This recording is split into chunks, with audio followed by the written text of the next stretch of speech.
Bertuhankan Allah, itu yang sebenar-benarnya, itu yang utama.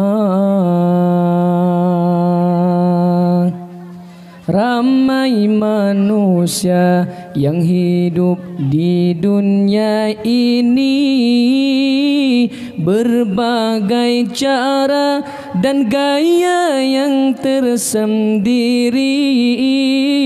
Ada yang ingin bertuhan, ada yang tak memerlukannya. Namun kita sebenarnya Allah yang punya. Bertuhankan Allah yang sebenar-benarnya, bertuhankan Allah yang sebenar-benarnya.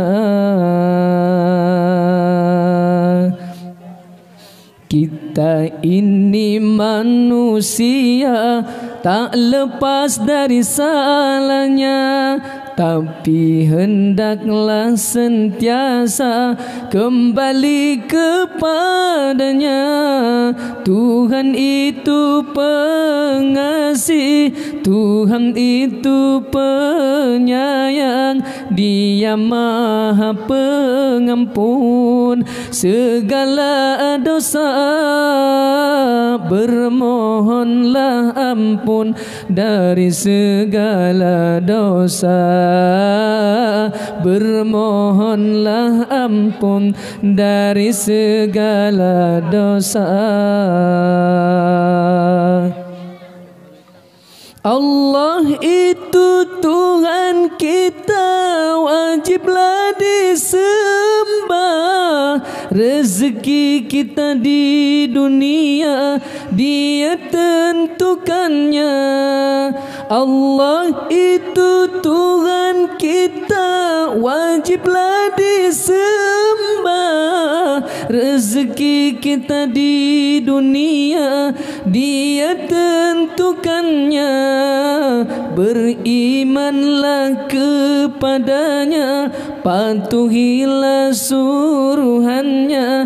Janganlah kita leka, jangan pula dilupa. Insan yang bertakwa Allah janjikan syurga. Insan yang bertakwa Allah janjikan syurga. Bertuhankan Allah yang sebenar-benarnya, itu yang utama. Kita ini manusia, tak lepas dari salahnya, tapi hendaklah sentiasa kembali kepadanya. Tuhan itu pengasih, Tuhan itu penyayang, Dia Maha Pengampun segala dosa. Bermohonlah ampun dari segala dosa, bermohonlah ampun dari segala dosa. Allah itu Tuhan kita, wajiblah disembah. Rezeki kita di dunia Dia tentukannya. Allah itu Tuhan kita, wajiblah disembah. Rezeki kita di dunia Dia tentukannya.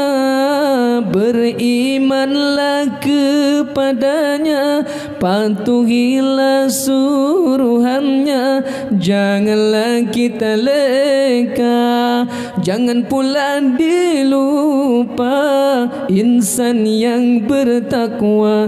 Allah janjikan syurga, insan yang bertakwa Allah janjikan syurga.